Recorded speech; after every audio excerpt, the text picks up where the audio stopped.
You're sitting at your desk. Everything around you is completely normal. You're focused. Or at least, you're trying to be. Maybe you're driving down a familiar road, or sitting at a table across from people you genuinely care about. Then, without a single sound, without a flash of light or a physical vibration, something strange happens. Your hand moves entirely on its own. It's not a conscious decision. You didn't think about it, but suddenly, the screen is unlocked. You find yourself staring blankly at the top of the screen. No new messages. No notifications. Absolutely nothing. You turn it off. You place it back down. And then, less than 4 minutes later, your sleeve brushes your wrist, your focus slips for a fraction of a second, and your hand twitches again. Same movement. Same unlock. Same empty screen. Why do we do this? Why do we keep checking a piece of glass when we already know, with absolute certainty, that no one is calling? We usually laugh it off. We call it a bad habit. We tell ourselves we're just bored, or that everyone else is doing the exact same thing. But if you sit quietly with that gesture for just 1 minute, it starts to feel a little heavy. Your body just overrode your mind. You didn't choose to look at the screen. The screen demanded that you look at it, and your arm complied before your conscious brain could even ask why. There is an invisible script running underneath your daily behavior. And once you feel that sudden, magnetic pull in your fingers, you realize something unsettling. You aren't the one deciding to pick it up anymore. The reward prediction error. To see what's actually happening inside your hands, you have to look at a part of your mind that doesn't speak in words. We've been told a lie about how human satisfaction works. We assume that the small rush we feel happens when we actually get what we want, when the text message arrives, when the video plays, when the little red icon pops up. It makes perfect sense on the surface. You get the prize, so you feel the high. But your biology works in reverse. Your brain doesn't actually care about the reward. It is entirely addicted to the anticipation of the reward.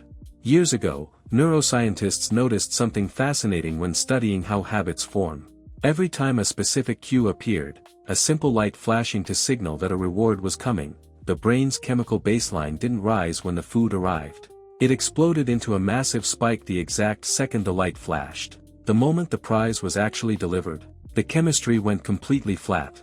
The system that drives you forward isn't designed to make you feel content. It is designed to keep you searching.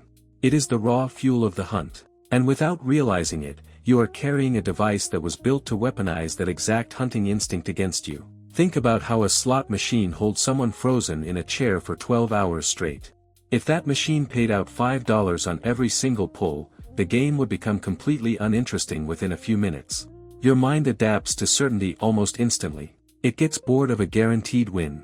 But if you pull that lever and get nothing, and then nothing again, and then suddenly, on the fourth try, you get a flash of color and a win, your brain experiences a profound shock. In psychology, they call this a reward prediction error. The complete uncertainty of when the satisfaction will arrive triggers a desperate, hyper-focused loop in your nervous system. Your phone is the most sophisticated slot machine ever designed. Every time your hand moves toward your pocket, you are pulling the lever. Most of the time, the screen is empty. But because it's occasionally full, your brain begins to prefer the mystery of the empty screen over the actual room you are sitting in. You aren't picking up your phone because you have a message to read. You are picking it up because your mind is craving that split second of pure, agonizing suspense right before you see if anyone is there at all. Phantom notification syndrome. Eventually, this constant internal tension leaks out into your physical body. You've probably felt this happen before. You're walking down the street, or sitting in a quiet room, and you feel a distinct, sharp vibration against your thigh. A text. Your hand dives into your pocket. You pull out the phone. The screen is completely black. You check your settings. You look at your apps. Nothing has changed. You look around the room, feeling a strange sense of confusion, before putting it away. And then it hits you. Your phone wasn't even in your pocket. It was sitting on the desk across the room the entire time. It feels like a ghost story, but it's a verified physical reality for millions of people. Your nervous system has become so profoundly hypervigilant, so deeply anxious about missing the next chemical hit, that it has rewritten your sensory receptors. Your brain is constantly scanning your body for the signal. It is waiting for the buzz. And because the internal pressure is so incredibly high, your mind begins to misinterpret the ordinary movements of your life. The friction of your jeans against your skin. A minor muscle twitch in your leg. The shift of your keys in your pocket. Your brain takes those meaningless physical sensations and translates them into a digital emergency. Look now. Pull the lever. Check the screen. We have turned our own bodies into a radar system that is permanently scanning for a ghost. You are living in a state of constant, quiet alarm, a biological hyper-awareness that never allows your nervous system to fully drop its guard, even when you are supposed to be completely safe. The cost of fractured attention. The tragedy of this habit isn't that we are wasting time. The tragedy is what it does to the texture of your thoughts. We tell ourselves a comforting lie every day. We say, "I'm just glancing at it for 3 seconds. It doesn't matter. I can look at this notification and immediately go back to my life." But your attention does not work like a light switch. It works like water. Clinical data reveals that every single time your focus is broken by a 3-second glance at a screen, it takes your brain an average of 23 minutes to fully return to the depth of focus you had before you picked up the phone. Think about what that means for your life. You think you are working for 2 hours, but because you glanced down 4 times, you didn't actually work for 2 hours at all. Your brain spent the entire afternoon stuck in a state of attention residue. You are dragging the ghosts of your last 3 notifications into the project you are trying to build, the book you are trying to read, or the conversation you are trying to hold. We are living our lives in a permanent state of fractured attention that we look at the sunset, but we are thinking about the email. We look at our work, but we are waiting for the text. We have traded our capacity for deep, quiet genius for a lifetime of short-term static. The great thoughts you were supposed to have, the creative breakthroughs that require 20 minutes of uninterrupted silence to float to the surface of your mind, they never arrive. They are drowned out by the constant, subconscious whisper of, "What am I missing right now?" You aren't losing your intelligence. You are simply breaking your mind into pieces so small that nothing meaningful can grow there anymore. Breaking the anticipatory loop. So, how do you take your hands back from a system that was engineered to steal them? It requires something much deeper than a simple burst of willpower. Willpower is an inexhaustible resource. Biology always wins in the long run.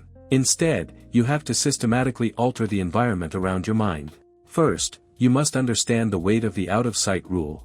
If your phone is sitting on the desk next to you, even if it is turned completely off, even if it is face down, your brain is actively burning glucose and mental energy just to suppress the urge to touch it. Your subconscious mind is constantly tracking its location like a predator in the room. If you need to focus, the phone cannot be on the desk. It cannot be in your pocket. It must be in a drawer, in another room, or behind a closed door. You have to remove the physical option of the twitch until your nervous system calms down. Second, you have to practice the discomfort of the 20-minute focus block. When you sit down to work and your mind hits that inevitable wall of frustration or boredom after 10 minutes, your hand will automatically reach for the screen. That is the escape hatch. You have to learn to sit with that specific micro-moment of restlessness. Do not run from it. That slight feeling of agitation is the exact moment the loop begins to break. If you can hold the line for just 5 minutes without pulling the lever, the craving peaks and then naturally dissolves. You are retraining your brain to tolerate silence. Third, you must implement a strict friction strategy. Your phone should only ever talk to you when a real human being is trying to connect with you. Go into your settings and ruthlessly eliminate every single non-human notification. News alerts, app updates, likes, mentions, and promotions must be permanently silenced. If an algorithm is the thing triggering the screen to light up, you are letting a machine dictate your heart rate. Turn the volume down on the world so you can finally hear yourself think.